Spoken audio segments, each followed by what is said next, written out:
Namaskar. In English comprehension, we will learn e-media.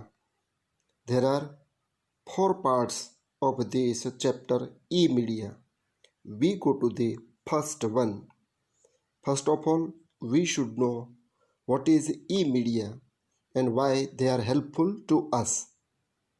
E-media means electronic media, and we will have to learn their uses for business communication. So, first of all, we should know what are the advantages. Why do we need them? Sometime back, we used to communicate with traditional media. We used letters and sent them by posts.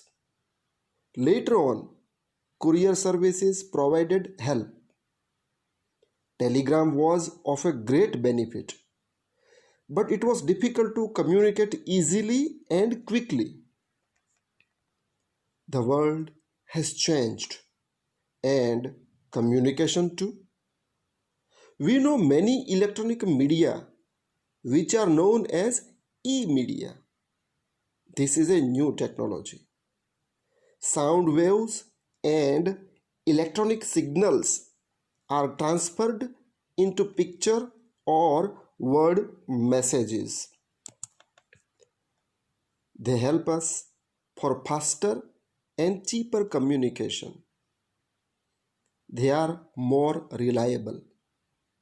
Telephones, text messages, emails, and faxes have made communication very fast.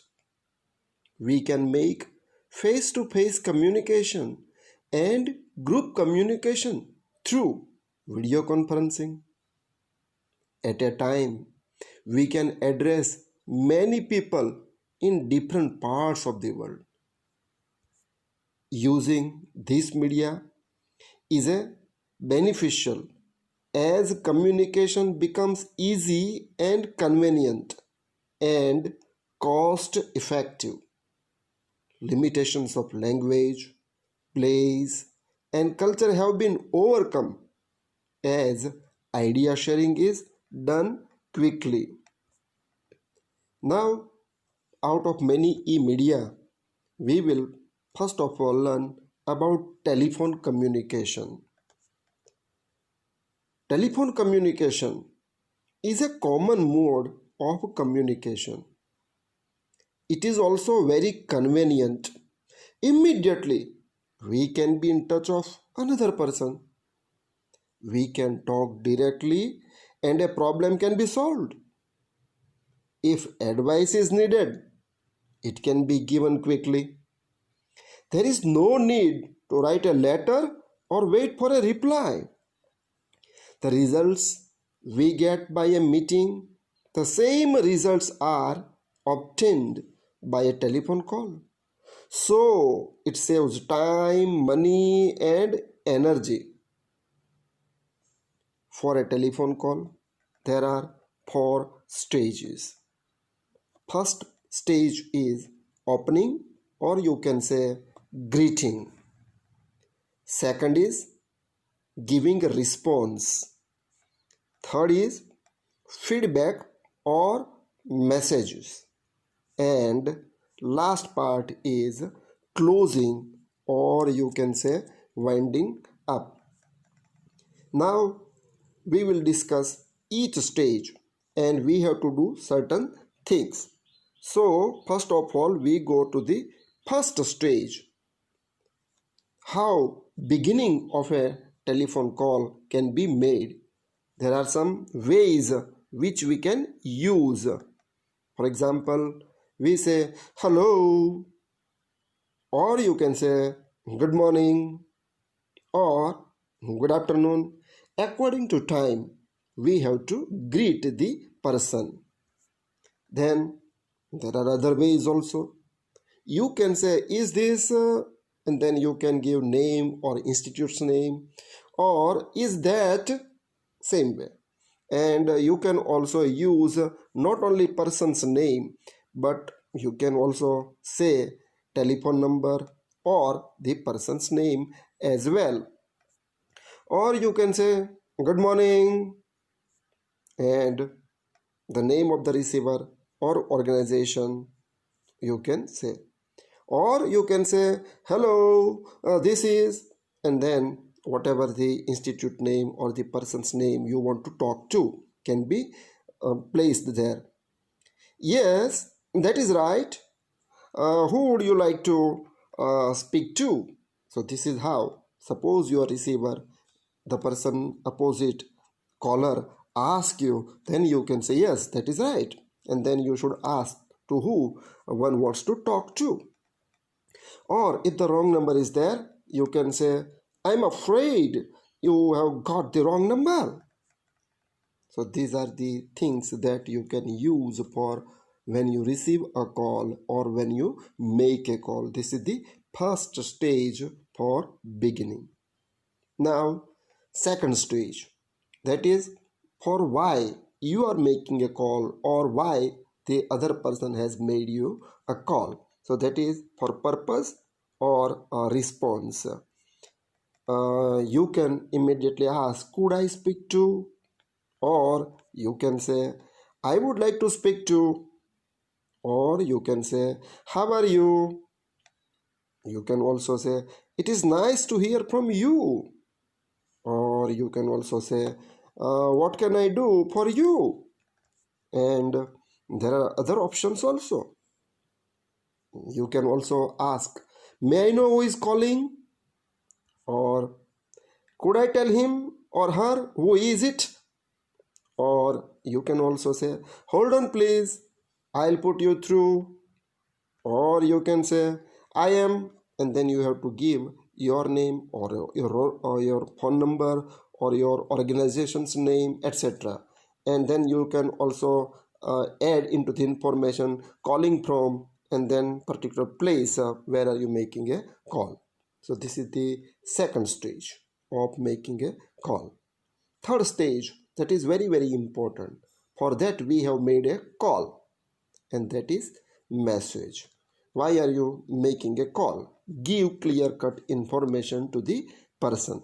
Here are some of the sentences which will be helpful to you. You can say, I am calling about, for whatever the reason, whatever the purpose you have made a call, immediately tell it. Or you can say, could you give, and then whatever the person or the department, a message please. Or you can also say, I hope you have got it right.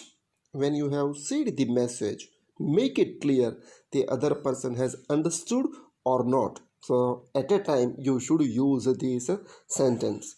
Suppose sometimes you are making a call, then you also have to use such type of an expression. The line is busy. Could you hold on please? Or you can also say, I'm sorry, he or she isn't in. Would you like to leave a message? That is how for message such type of expressions can be used. This is the third stage. Remember that this is very very useful, most important part of making a call. Ultimately, one has made a call for this reason or particular purpose. So be clear what is the message you are receiving or what is the message you are passing. And now we go to the last part, fourth part, and that is how to end a call. Remember that there are certain expressions which will make a good impression if you use them. Thanks for your help. That is how you can end the call. Or you can say, that's fine. Or you can also, all right. Even you can say, okay. Or you can say, you are welcome. Or you can also say, goodbye. So these are the four stages. Remember them. It is not very easy, but when you continue to make a practice, one by one, things will become very clear. Practice makes a man perfect. Because we are new to the task, we are learning, The process is new to us, but slowly these things can be put into practice perfectly. Now, there are also some ways how these communication skills can be improved. So, here are some tips.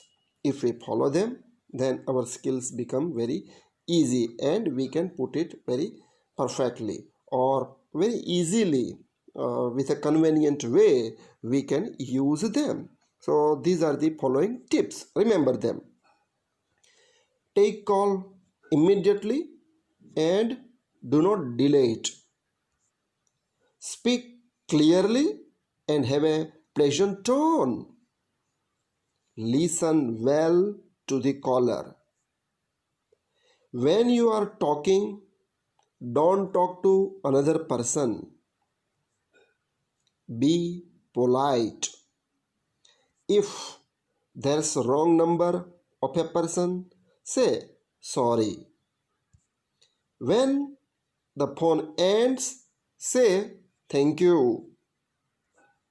On the next phone, if you recognize the voice, try to call him by his or her name. This is very, very important because it will create a good impression that the other person remembers you. There are other tips also. Keep pen and paper ready because sometimes you may forget what was the message, to who you want to give the message, pass on the message. That's why pen and paper must be ready. Write down all details and easily you can keep it with you, and when the person comes you can pass on the message. If the person is absent, give a clear message. Mention clearly caller's name, time, purpose, and action. Do not keep the caller waiting. You can request him to hold on or call back later. Don't take too long time. And finally, to put this into routine, it's not very easy, but regular practice will surely help you. So, these are the skills. When you make a call, you should put into practice, learn them, practice them, and that is how your communication skills using telephone is a part of e-media, things will become very helpful to you. So, thank you very much. We meet into the next episode where we shall talk about another e-medium. Have a good day.